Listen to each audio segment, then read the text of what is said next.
On vous souhaite la bienvenue à ériclatour.com, une émission entièrement dédiée aujourd'hui au maire de Saint-Jean-sur-Richelieu, Michel Fecteau, qui a maintenant plus de 6 mois à son actif. Il y avait les élections au mois de novembre dernier. On avait même fait le bilan des 100 premiers jours. Mais là, c'est le moment de faire le bilan des 6 premiers mois du nouveau magistrat de la Ville. Donc, a eu le temps, dans le fond, de s'installer, de mieux comprendre l'appareil. Il y a eu quand même certaines décisions qui ont été prises. Et là, maintenant, on est au début d'un mandat de 4 ans. Donc, il y a toute une question d'enjeux, de décisions, de vision, notamment à l'égard du Vieux-Saint-Jean. Bref, on fait le tour de 1001 questions avec le maire de Saint-Jean-sur-Richelieu, Michel Fecteau.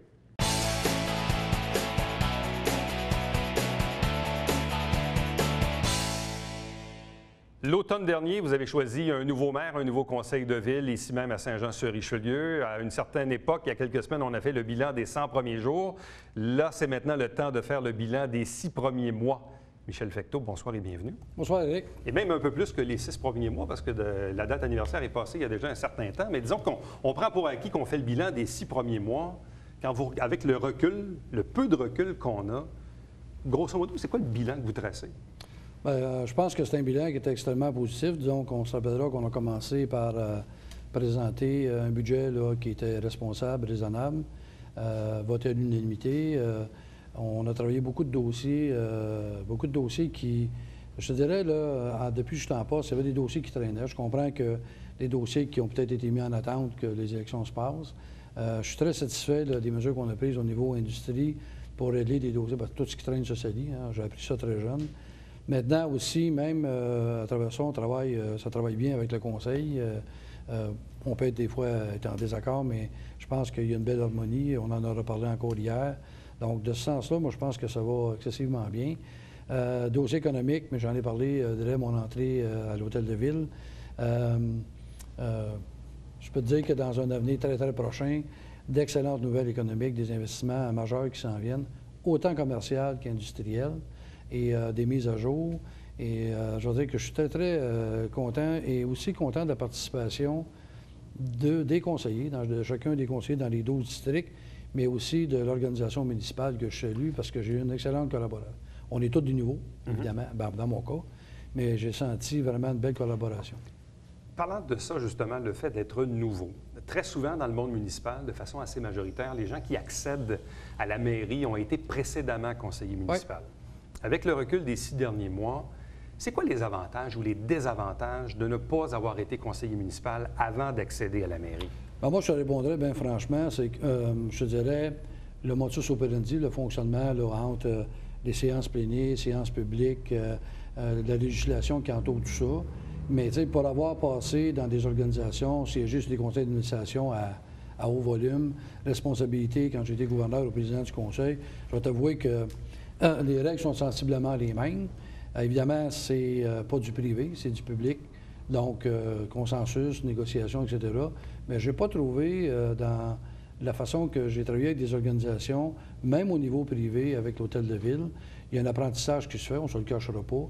Mais je vais t'avouer qu'on était bien secondés, puis ça s'est passé relativement bien. On se serait attendu à des relations peut-être un peu plus tendues entre les gens de Vision Legrand, les gens du Parti Fecteau, même à la limite les indépendants, ou Yann Langlois qui représentait le courant de pensée d'Alain Laplante. Finalement, c'est pas vraiment ça qui s'est passé. Et visiblement, oui, le maire, il y est pour quelque chose, mais les conseillers eux-mêmes aussi, ils ont mis du sien, visiblement. Oui, puis permets-moi de saluer ça. Tu sais, Éric, quand je suis rentré en mandat, je me suis donné 3 mots. Attitude, respect et imputabilité. Et on a des bonnes discussions. Je pense que la façon que je permets à chacun de vraiment s'exprimer, mais j'ai aussi demandé à tout le conseil, la campagne électorale s'est terminée le 3 novembre, les gens, de façon démocratique, ont choisi qui était pour le représenter. Alors, j'ai demandé à tout le monde de s'élever au-dessus de la politique et de remplir notre mandat de servir nos citoyens. À la surprise de tous, vous avez eu des votes unanimes pour le budget. Vote unanime pour, dans le fond, entériner la décision du précédent conseil concernant le projet du complexe sportif dans le secteur des Colibris. Vous avez eu quelques désaccords, cependant, des votes ont été pris sur les jetons de présence des élus. Ce n'est pas un enjeu majeur, mais c'est un enjeu plus idéologique et politique. Et tout récemment, il y a eu ce vote concernant le stationnement attenant au projet du complexe sportif dans le secteur des Colibris pour 92 espaces. Il y a même 2 membres de votre équipe, Mélanie Dufresne et Justin Bessette, qui ont voté contre ce projet-là. Qu'est-ce qui fait qu'il y a des déchirements sur le fait d'investir ou non de l'argent pour bâtir 92 cases de stationnement dans ce secteur-là? Premier constat, l'information qui aurait dû peut-être être un petit peu plus pointue. OK? Deuxième constat, c'est que le conseil précédent et l'organisation en place, on sait que l'École Vision s'est installée là avec une garderie. Donc, dans le but d'un nouvel aménagement, de ne pas créer des îlots de chaleur, OK, et de mettre du stationnement, puis aussi en pensant au futur, parce qu'on sait que c'est un parc électrique qu'on veut faire. On sait que souvent, le terrain de soccer, ça déborde à un moment donné. Donc, on voulait avoir... la vision était de mettre le stationnement qui pourrait servir aux installations actuelles, même si actuellement, on peut dire qu'ils sont peut-être autosuffisants, mais c'est de voir, est-ce que le stationnement aurait pu être regardé avec un pas de recul, avec l'information? Peut-être. Mais c'était dans le plan d'action, c'était dans le PTI, c'était dans la forme budgétaire. Donc, j'ai respecté ça, mais je te dirais qu'avec un pas de recul, si l'information avait peut-être été un peu plus pointue, est-ce qu'on aurait retardé une décision qu'on aurait prise de toute façon? OK, c'est discutable. L'argumentaire, notamment des conseillers qui ont voté contre, notamment Mélanie Dufresne et Justin Bessette, est de dire qu'à court terme, on n'en a pas de besoin, puis que ce million de dollars-là, on aurait pu l'investir sur bien d'autres choses. Oui, puis écoute, moi, je respecte ça.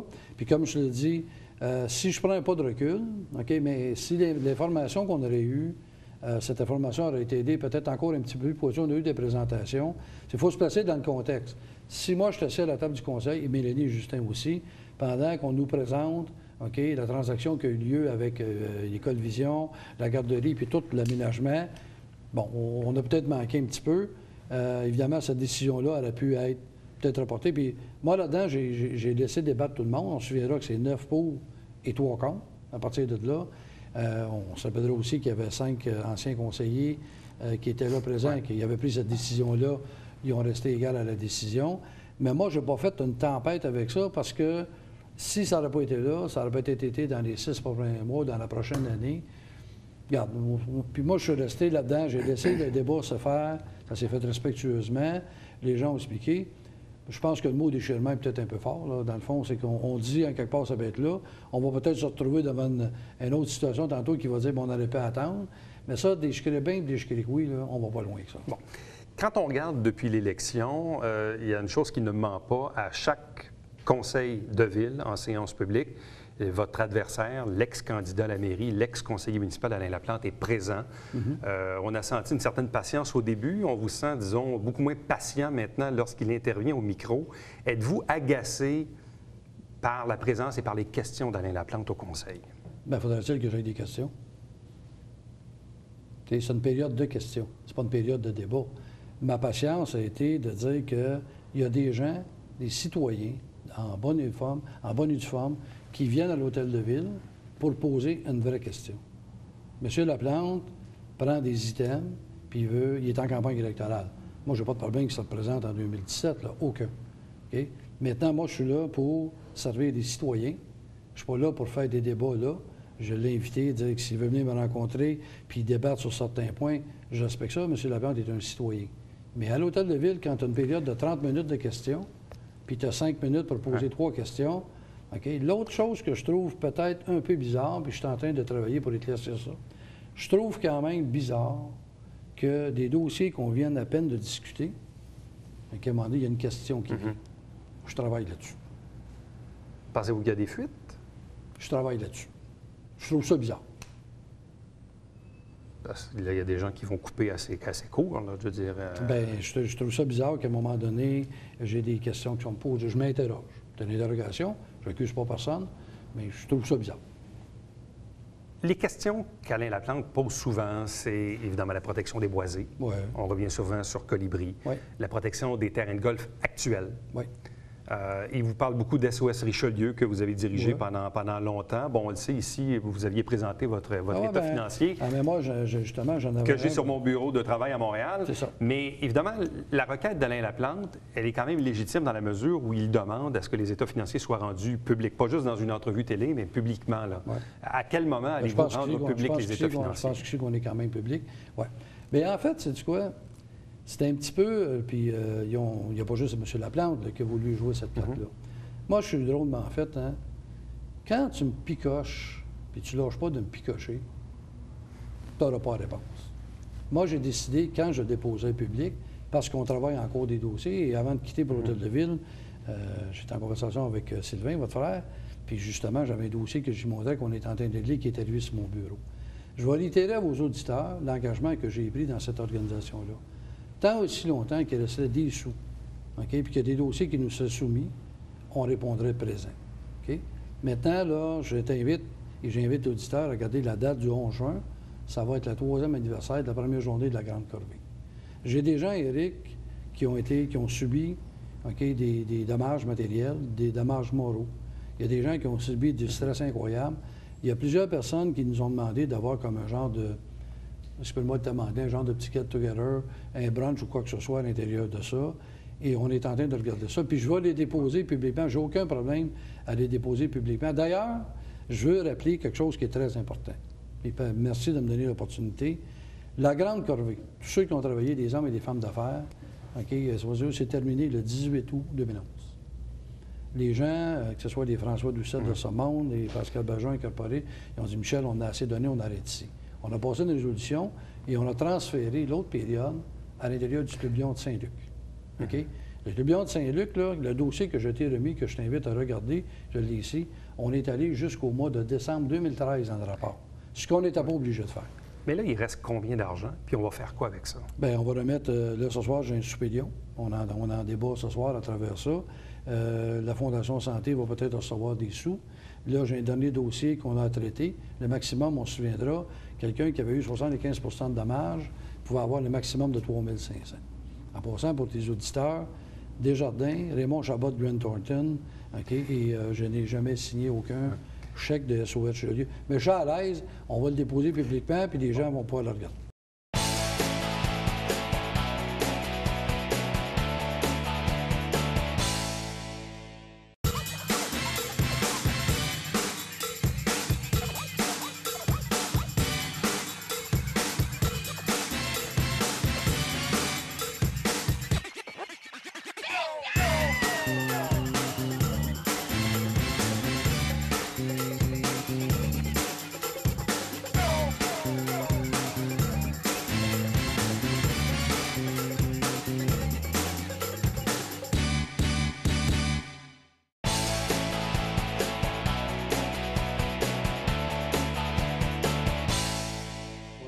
Je reviens à la protection des boisés, protection des golfs. Parce que même sous la précédente administration, on questionnait le maire Delbecq. Gilles Delbecq nous répondait toujours la même chose. La journée qu'il y aura un développement, les zones contiguës, donc les citoyens des zones en question devront se prononcer. Donc si les gens du boulevard de la Mairie à Saint-Luc ne veulent pas que le terrain de golf soit transformé en projet domiciliaire, bien, ça n'arrivera pas. Quelle est la vision de l'administration Fecteau à l'égard de l'avenir des terrains de golf ou de l'ancien terrain de golf de la Mairie, ou même des légendes où on parlait de supprimer peut-être 4 trous là, pour développer? Là. Bon. Bien, le règlement existe. Les gens qui sont dans les zones contiguës ont le droit de se prononcer. OK, ça va être un débat. J'ai dit depuis le début que les citoyens, lorsqu'il y aurait un débat sensible comme ça, seraient consultés, puis ils prendront une décision, puis la décision qui sera prise. Je veux te rappeler quelque chose, par contre. OK? Un terrain de golf est une propriété privée. OK? Alors moi, s'il y a une personne qui est en affaires, puis que ça ne fonctionne plus, OK? Parce qu'un terrain de golf, c'est pas des arbres, c'est du gazon. J'entends? Moi, je veux dire que j'ai vu des projets, et que je reviens de l'Union des municipalités du Québec des Assises, là, puis un projet qui s'appelle l'Urbana à Terrebonne qui a gagné un prix, qui c'est de toute beauté. OK? Maintenant, à l'heure actuelle, je comprends que M. Laplante veut s'en aller sur ce terrain-là. Ouais. Moi, je suis pas pressé mais si on se met dans la peau d'un citoyen, disons que moi, je me suis acheté une maison, puis mon arrière-cour, c'est un terrain de golf. Oui. C'est sûr que demain matin, vous me bâtissez une maison en arrière de chez nous. Bien, d'après moi, tu n'auras pas de maison. Si demain matin, il y a un promoteur qui voudrait construire, OK? On regarde, on est allé dernièrement à Boucherville. J'avais une activité pour la Casa, là, puis ils ont fait tout un complexe, autre que d'identification. Ils les ont même créé parce que c'est une surface plate. Le bassin de rétention, il devenait un lac, il y a des airs, on comprend le principe. Là. Si tu t'achètes une maison avec un golf en arrière de chez vous, tu ne veux pas avoir d'autre chose. Là. Bien, ça c'est clair. Maintenant, il y a une chose qui est sûre. Si tu t'achètes une maison, tu as un terrain de chez vous, ça a de la valeur. Là, c'est un jeu mathématique. Je dois comprendre que si demain matin, le promoteur, là, il est en train de fermer ses portes, là. Est-ce que la Ville, moi j'entends poser une question comme citoyen payeur de taxes, est-ce que toi, la Ville va acheter ça, puis après ça, tu n'auras pas les revenus, il va falloir que tu l'entretiennes, parce que la personne qui a sa maison ne veut pas avoir personne là. À ce temps, je pourrais peut-être te dire que dans ton entourage, si vous voulez avoir ce genre d'environnement-là, ça pourrait devenir riverain comme une rue, combien votre compte de taxes va peut-être coûter plus cher. Parce que vous avez un avantage, parce que c'est toute la Ville qui va payer. Ça aussi, il faut la garder en mémoire, la note, là. Hey? Mais pourquoi qu'on ne prendrait pas, on ne serait pas peut-être un petit peu plus novateur, qu'on ne commencerait pas à regarder, là. Tu sais, on regarde le club de golf de Saint-Jean, là. Moi, je sais, mon ancien patron siégeait là, mais ils ont de la misère à faire les frais. Mais combien de temps on va demander à des gens qui ont acheté ça, qui ont mis ça de bonne foi, OK, d'endosser de l'argent pour faire quoi? Tu sais, il faut tout le regarder dans son ensemble. Demain matin, là, moi, je suis pas en train de dire que la personne qui a acheté ça, je respecte ça, là. OK? Mais c'est comme la personne qui dit, j'ai acheté la maison, il y avait un développement, il y avait du bois, mais ça pourrait être développé. Mais là, aujourd'hui, là, 15 ans plus tard, les gens n'ont pas développé rapidement, puis on voudrait que le bois reste là. Au dernier conseil de ville, vous avez évoqué donc un surplus de 7 millions de dollars dans les Ouais. opérations courantes en date du 31 décembre Tout à fait. aux états financiers. Il y a toujours le même débat dans les municipalités. Quand on a un surplus, est-ce que c'est parce qu'on a chargé trop cher de taxes au monde? Est-ce qu'on devrait les baisser l'année suivante? Est-ce qu'on devrait prendre cet argent-là puis le mettre sur la dette ou le mettre dans le fonds de réserve? Qu'est-ce qu'on fait avec le 7 millions? Première des choses, bien, c'est une bonne question, c'est une très bonne question. On a établi qu'est-ce qu'on ferait avec. On a, premièrement, le conseil pour les auditeurs, conseil municipal. Faut, peu importe les surplus de ces argents-là. Premièrement, on n'a pas chargé trop cher de citoyens. Je vais commencer par répondre, là, parce qu'au dernier budget qu'il y a eu fait, là, il y avait eu aussi un surplus en 2012 de 6 millions, même si c'était mes adversaires, je suis capable de reconnaître une saine gestion, là, ils l'ont fait. La partie qui est là nous appartient un bout, mais c'est l'ancienne administration aussi et les gens qui sont en place qui l'ont géré. Maintenant, parlons de mettre, est-ce que je la mets sur la dette ou pas. Okay? Principalement, là, quand on fait des règlements d'emprunt, c'est pour les infrastructures. Les infrastructures, c'est pour 1, 2 ou 3 générations. C'est pas une dette, c'est un investissement qui est là. OK? Maintenant, quand on achète des voitures de police ou des accessoires comme ça, son but de le payer tout de suite, pas de payer avec la carte de crédit. C'est ce qu'on fait. OK? Toutes les acquisitions que la Ville peut se permettre de faire dans le moment, c'est parce que oui, il y a eu le fonds de roulement. Le fonds de roulement nous rapporte les intérêts puis nous empêche d'en payer des intérêts. Ça s'appelle aussi la chaîne de gestion. Bon, parlons du vieux Saint-Jean. Travaux, l'entrée sud, Ouais. c'est en voie de se terminer. Oui. L'entrée nord, comme on dit en bon québécois, ça brette un peu parce que vous êtes un peu pris de par la compagnie MMA, là, qui est en toutes sortes de problèmes Ouais. de statut actuellement, post-faillite, etc., etc. Ouais. À quand verra-t-on des travaux, les travaux qui sont prévus au niveau de l'entrée nord? On a eu, la semaine passée, on a eu une rencontre avec le syndic d'MMA. OK? On sait que c'est une compagnie américaine qui a acheté. Bon, tout le dossier d'MMA du côté américain est réglé. Là, ce qu'on attend ici, c'est du côté canadien. Il y avait une décision à prendre avec Lac-Mégantic. Je pense qu'ils sont venus à 5 minutes proches de signer une entente. Il reste encore du pot final. Ce qu'on nous dit, nous, on les a rencontrés, on les a donné des documents, OK, de nos travaux, stationnement, aménagement. On les a fait part de nos impacts. Bon, on a réussi. Au départ, ça ne semblait pas être ça. À la fin de l'interview, pas de l'interview, mais de la rencontre, on a réussi à obtenir que cette personne-là remette en main propre, OK, tous nos plans, tous nos devis qu'on avait déjà eu une entente avec MMA à la nouvelle compagnie. Mais la compagnie, le dilemme est assez simple. La compagnie, là, on est comme, moi, je ne suis pas encore propriétaire, je ne peux pas te donner la permission parce que je ne sais pas comment ça va. Tu sais, on joue à saucisse à la grille. Comme je te dis, la bonne nouvelle dans cette entrevue-là, c'est qu'à la fin, la personne a décidé, il ne voulait pas le prendre, il a pris le document et ils se sont rappelés et il a dit, regarde, je vais lui donner vos documents qui en prennent connaissance. Lorsqu'on débloquera, on aura un état d'avancement. Maintenant, on a vu au niveau de toute la démolition, c'est bien fait. En principe, si tout va bien, là, on va voir apparaître la tourbe d'ici le 31. Ah oui, rapidement? Oui, rapidement. Alors, avant de m'en venir ici dans une entrevue, j'étais avec quelqu'un, un investisseur très intéressé, qui nous parlait de notre terrain au rôle tout proche de l'ancienne station Crevier, et qui avait des projets pour s'en aller jusqu'au Samuel. Tant mieux. Okay. Mais là, on fait quoi avec le restaurant chinois puis l'autre bâtisse? Ah, bien là, il regarde ça. Là. On sait que l'autre bâtisse est à vendre. Ça va donner une entreprise privée. Lui, il veut s'en aller jusque-là. C'est à lui d'entreprendre des démarches. Nous, ça me Donc, il pourrait y avoir un projet à l'ancienne station Crevier. Jusqu'au Samuel. Jusqu'au Samuel. La personne avec qui j'étais tantôt a définitivement un projet très intéressant. On est dans quoi, là? Dans la restauration, l'hôtellerie? On est dans la restauration.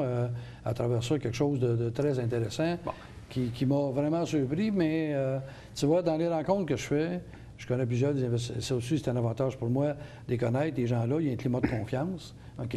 Mais il y a d'autres investisseurs qui sont très présents sur le terrain actuellement et qui voient les opportunités. De l'autre côté de la rue, il y a le cinéma, Oui. dont la bâtisse appartient encore à la succession Toupin. Feu Robert Blanchard, là, qui était propriétaire du Capitole avec Jean-Marcel Bessette. Et là, Jean-François Bessette, qui est le fils de Jean-Marcel, qui s'en occupe aujourd'hui, disait que le projet, un jour, c'était éventuellement d'acheter le terrain où il y a le petit garage, sur le coin de Saint-Charles et Richelieu, pour faire peut-être 3 salles gradinées. Mais encore là, Odéon avait des problèmes quant à la capacité de stationner des véhicules. Robert Blanchard, à l'époque, en entrevue, nous avait dit si la Ville nous permet un jour de faire un stationnement étagé, il y aura peut-être quelque chose à faire.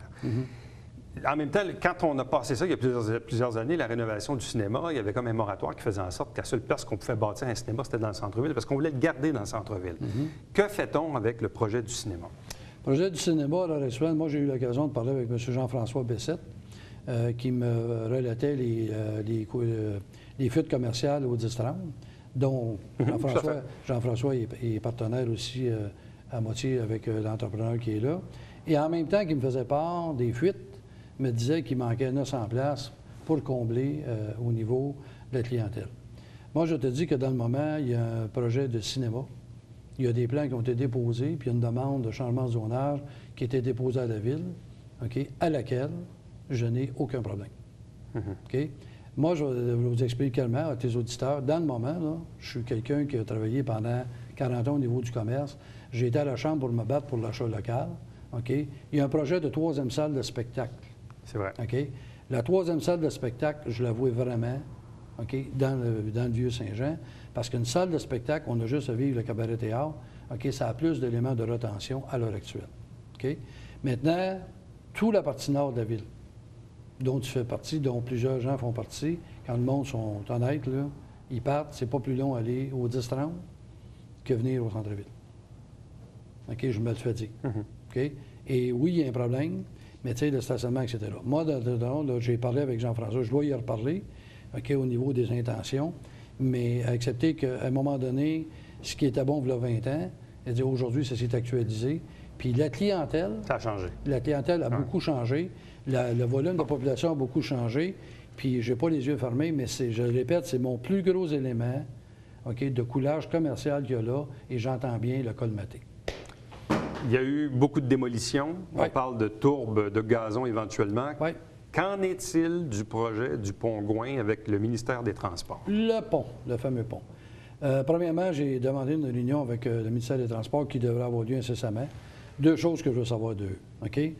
Moi, je veux bien que des citoyens viennent me voir à l'Hôtel de Ville, puis je suis quelqu'un qui est à l'heure juste, puis je connais mon franc-parler. OK? Je répète aux auditeurs, le pont, la Ville, a absolument aucun contrôle, ni sur l'échéancier, ni sur le coût, puis ni ce qu'ils vont faire avec la vieille infrastructure. Je veux préciser une chose, selon ce que j'ai parlé dernièrement avec M. Turcotte, 2015 commence les travaux, fin 2016, c'est censé être terminé, là, au moment où l'on se parle. On va pousser pour ça. Maintenant, si tu me permets, Vieux-Pont, OK? Moi, le Vieux-Pont, là, le ministère des Transports, s'il nous transfère une infrastructure qui nous coûterait genre 1 $, le coût de démolition est 7 millions. Michel Fecteau, maire de Saint-Jean-sur-Richelieu, là, sans connaître l'État de A à Z, ne risquera pas 7 millions d'argent des contribuables pour garder une infrastructure qui a 100 ans. Il nous reste 1 minute. Le maire Fecteau est toujours très impliqué dans les activités, les levées de fonds et ces choses-là. Bon, là, dimanche, vous étiez à la marche de l'Alzheimer. Ouais. Là, il y a le défi tête rasée qui s'en vient pour le camp. Vous allez vous faire raser la tête encore une fois. Tout à fait. Et il y a aussi le gala aux morts qui s'en vient en fin de semaine, samedi, pour les Lions. Oui. Bien, évidemment, comme j'ai dit, on a eu l'occasion d'en parler. Je suis maire de la municipalité. Le plus beau compliment que les citoyens me font en ce moment, je suis resté la même personne. Je suis une personne qui est accessible. Le gala d'hommage pour les enfants, on sait comment, on a déjà débattu, comment ça me tient à cœur. Donc, j'ai du temps à ça. Probablement que le président m'a donné la santé pour le faire. Ça me tient à cœur et c'est un peu mon rôle aussi de premier magistrat de m'assurer de donner un support au niveau des organismes. Puis ça me fait plaisir de le faire. Ça, pour moi, c'est hyper important. Puis je ne suis pas un personnage.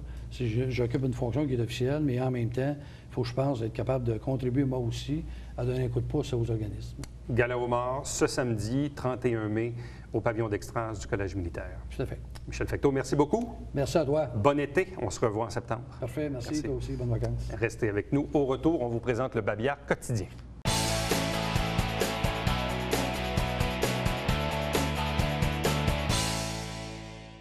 Le fleuriste décorateur Jean Guillet devait donner une conférence. Finalement, ça avait été reporté. C'est au niveau des causeries des travailleurs autonomes. Bien, voici la nouvelle date. Donc, c'est le mardi 3 juin à 7h30 le matin au restaurant Les Glaces à Iberville. À chaque semaine, on vous présente des extraits de l'émission Saint-Jean-sur-Richelieu, en fait, des extraits du conseil de ville de la ville de Saint-Jean-sur-Richelieu, comme le nom l'indique. Vous avez l'horaire à l'écran. Et on vous rappelle aussi Télébingo tous les dimanches matin 9h30 en direct. 3 500 $ en prix à chaque semaine. Et nous, on se fixe rendez-vous demain. Bye-bye.